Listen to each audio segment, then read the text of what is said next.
네, 안녕하세요. 지금 현재 중학교 2학년 제 딸한테 제가 사교육의 대안으로 어떤 교육을 시킬까 고민하다가 부자 아빠, 가난한 아빠 외 여러 기타 경제 서적을 보니 또 현재 서울 강남에서 또는 전국적으로 자녀 교육에 대한 특히 경제 교육에 대한 그 말들이 많이 있어서 제가 7월 초에 매일경제신문을 딸아이 앞으로 구독을 시켜줬습니다. 보시다시피 7월 19일자 매일경제 세계 채권가치 이경 2300조 원 증발에 대한 기사를 읽어보고 제 딸아이가 질문을 하였습니다. 매일경제를 보는 것 자체가 저한테는 큰 기쁨인데 제 딸아이가 이렇게 질문을 해주니 저로서는 되게 행복한 순간이었습니다. 제가 화면으로 다시 올려드리겠지만 질문의 요지는 채권 금리가 급등하니 왜 채권 가격이 급락하는지를 물어보는 질문이었습니다.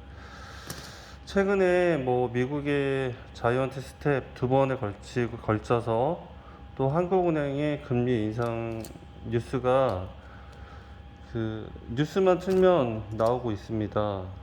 코로나로 인해서 각국 정부에서 자금을 푼 그 자금을 지금 걷어들이고 있는 상황인데요.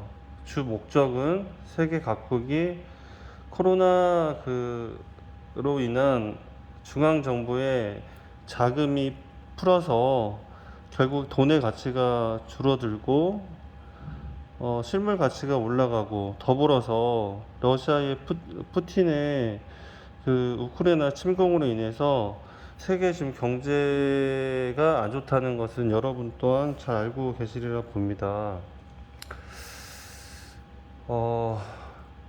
지금 사교육 되게 많이들 하고 있는데요.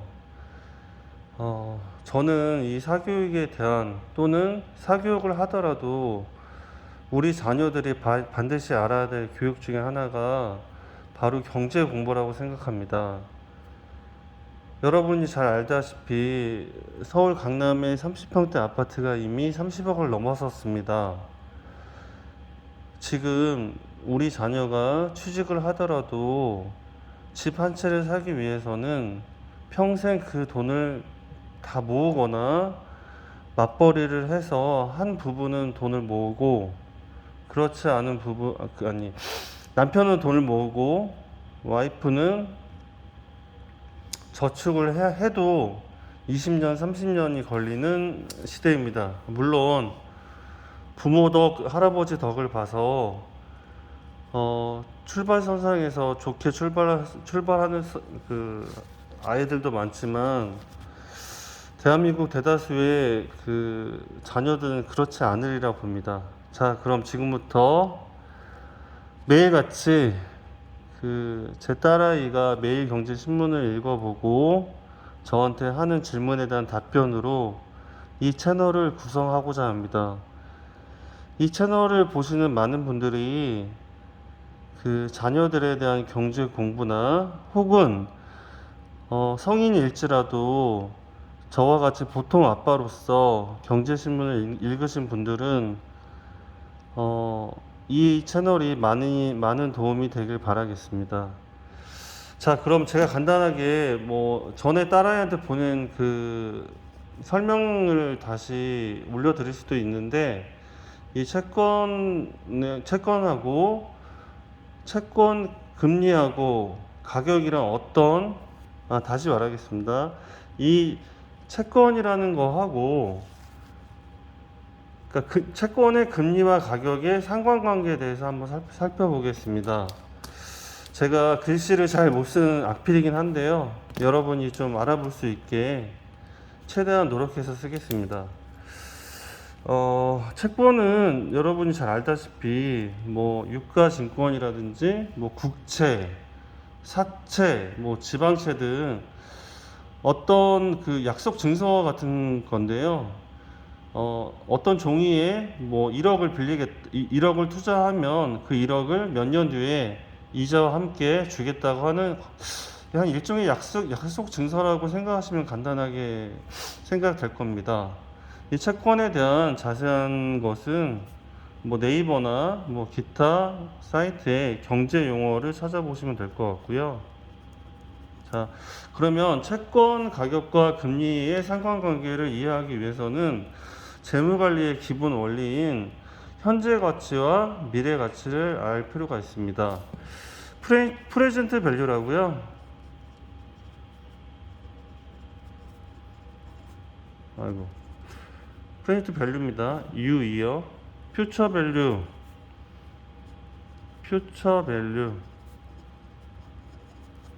자, 간단하게 보실게요. 어떤 기간을 3년물, 채권의 3년물이라고 가정을 하고 0, 1, 2, 3 1년, 2년, 3년으로 이해하시면 됩니다. 자, 여러분이 만약에 채권에 1억을 투자한다. 그럼 1억이 마이너스가 되겠죠. 여러분의 입장에선. 근데 여기 지금 투자 금액은 생각 안 하시는 게 좋을 것 같아요. 다 지우겠습니다. 자, 1억을 투자를 했어요. 그러면은, 자, 1년 뒤에는 만약에 채권 이자율을 그냥 5%로 가정할게요. 5%로 가정. 뭐, 신용도가 안 좋은 사채인 경우 5%가 넘는 경우도 있으니까 그냥 5%로 가정하겠습니다. 그럼 1년 뒤에 이자가 1억을 투자한다고 가정할게요. 1억 투자. 1억에 채권을 산다고 가정하겠습니다. 그럼 1년 뒤에 이자는 500만 원. 2년 뒤에 이자도 500만 원. 우리가 약속한 게 3년 뒤에 원금을 받는 조건이니까 3년 뒤에도 이자가 500만 원. 그리고 원금 1억을 돌려받겠죠. 자, 채권의 가격은 어떤 이자율을 적용을 해서 현재 시점인 프레젠트 밸류로 할인을 하는 겁니다. 그러면 500만 원, 여기 그냥 R이라고 할게요. 여기도 R. 자, 보세요. 500만 원, 500만 원, 500만 원, 1억이니까 이거를 뒷장 넘기겠습니다. 자, 어떤 그 프레젠트 밸류는, 자, 미래 가치 500만 원. 자, 1년 뒤에, 자, 이거는 1년이니까 이렇게 되는 거고요. 500만 원 1 플러스 R 제곱이 되겠죠. 자, 3년은 더하기네요. 3년은 1억 500만 원에 대해서 1 플러스 R 3승이 되겠죠. 자, 여기서 R이 중요한데 여러분이 채권을 사실 때 정해진 이자가 있습니다. 이거를 그냥 액면 이자율이라고 할게요. 액면 이자율. 이 R은 액면 이자율이 아닙니다. 할인을 할 때 현재 가치를 구할 때 어떤 유효 이자율이라고 하거나 실질 이자율이라고 하거든요. 이 이자율은 그 채권 가격을 산정할 때 시장의 경제 상황에 비추어서 정해집니다. 그냥 간단하게 액면 이자율 5%라고 했으니까 그냥 유효 이자율을 경기가 안 좋은 상황에서는 유효 이자율이 더 증가하거든요. 6%라고 가정할게요. 그러면 퓨처 밸류는 500만 원 플러스 1 플러스 0.06, 그러니까 1.06 플러스 500만 원 플러스 1 플러스 1.06 제곱. 자, 1억 500만 원 플러스 1 플러스 0.06 3승. 이렇게 되는 겁니다. 물론 이거 재무 계산기를 이용해서 현재 가치를 구하거나 아니면 뭐 네이버 같은 데서도 현재 가치 구하는 건 쉬우니까 금방 구할 수 있습니다. 여기서 포인트는 뭐냐? 자, 프레젠트 밸류가 채권 가격이에요. 채권 현재 거래되는 채권 가격. 자, 중요한 건 여기 R이 있죠. R. 자, 채권 가격하고 R하고 상관관계는 어떻게 됩니까? 여러분 잘 알다시피 분모가 올라가게 되면 그러면 그 프레젠트 밸류는 어떻게 되냐? 마이너스 아니, 하락이 되겠죠. 그러면은 이 관계는 어떤 관계냐? 역의 상관관계가 됩니다. 역의 상관관계. 따라서 앞장 넘기겠습니다. 제 딸아이가 질문한 거, 채권 금리가 급등이면 왜 채권 가격이 급락이냐? 여기서 채권 금리는 지금 기사에는 명확하게 안 나와 있는데 액면 이자율이 증가하는지, 채권의 액면 이자율이 증가하는지, 실질 이자율이 증가하는지에 대한 명확한 언급은 없어요. 기사를 볼 때. 여러분이 기사를 볼 때도 항상 행간의 의미를 파악해야 된다고 하잖아요. 그러듯이 그 기사의 금리가 과연 뭐를 의미하는지 정확하게 아셔야 됩니다. 근데 지금 이자율이 상승하니까 채권의 액면 이자율이 상승하고 있고 실질 이자율도 뭐 상승하겠죠. 근데 저는 여기서 그냥 액면 이자율이라고 그냥 가정할게요. 그러면 자 뒤에 보시면 분모가 증가했어요. 이 R이. 그럼 어떻게 됩니까? 채권 가격은 떨어지죠. 그 역의 상관관계가 있습니다.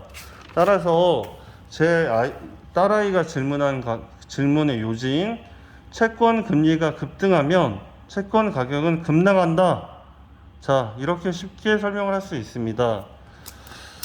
채권이라고 하는 것은 여러분이 잘 알다시피 부동산, 채권, 주식, 환율, 요즘 더불어서 코인 시장, 이 5가지 시장이 있는데요. 크게 보면요.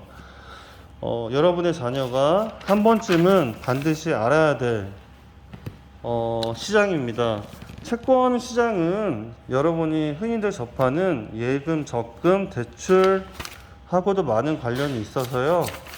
채권에 대해서 안다는 것은 곧 이자율에 대한 정확한 의미를 아는 거기 때문에 예적금, 여러분들이 쉽게 접하는 예적금, 자녀의 그 설날에 부모님들이나 그 가족 친지부들한테 용돈 받은 거 저축을 하고 있잖아요. 거기에 대한 예금 금리, 그 다음에 뭐 적금 금리 이런 거랑 다 상관관계가 있습니다. 여러분이 뭐 부모 입장에서 가장 쉽게 접하는 아파트 담보대출이 코픽스 조달 금리가 베이스 금리가 되기 때문에 이 채권을 안다는 것은 결국 이자율을 정확하게 파악한다는 의미에서 경제 공부에 대해서 자녀들에게 경제 공부할 때 공부를 가르칠 때 반드시 한번 짚고 넘어갈 큰 분야 중에 하나입니다. 자, 오늘은 제 딸아이가 7월 19일 매일경제 신문을 읽고 질문한 채권 금리와 채권 가격의 상관관계에 대해서 설명드렸습니다. 제가 영상을 처음 찍는데요. 많은 부족함이 있습니다. 하지만 이 영상을 보실 때 제가 설명하는 키포인트만 잘 잡으시면 될 것 같아요. 자, 그러면 이제 딸아이가 매일같이 올려주는 그 매일 경제를 읽고 올려주는 저한테 알려주는 질문에 대해서 여러분에게 좀 스킬은 부족하지만 편하게 설명드리겠습니다. 저에 대한 설명이 좀 부족했는데요. 저는 개인적으로 연대 경영학과 출신이고요. 모 대기업 한 10년 정도 근무하고 개인 사업도 하고 현재는 또 모 기업에 근무 중인 이사입니다.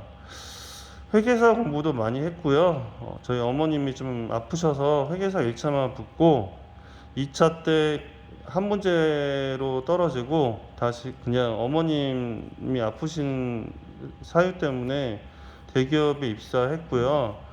대학교 때는 회계사 공부를 많이 했기 때문에 경제, 경영, 재무 쪽 공부를 많이 했습니다. 또한 제가 대기업에 근무할 때 금융팀에 7년 정도 근무해서 금융 관련된 사항은 되게 잘 알고 있고요. 많이 접해봤고요. 제가 심지어 환거래도 몇 천억 이상 해봤기 때문에 뭐 선물이나 옵션을 말합니다. 했기 때문에 뭐 그냥 보통 아빠지만 전문가는 아니지만 보통 아빠의 입장에서 제 딸아이 경제 공부는 어느 정도는 할 수 있다고 생각하고요.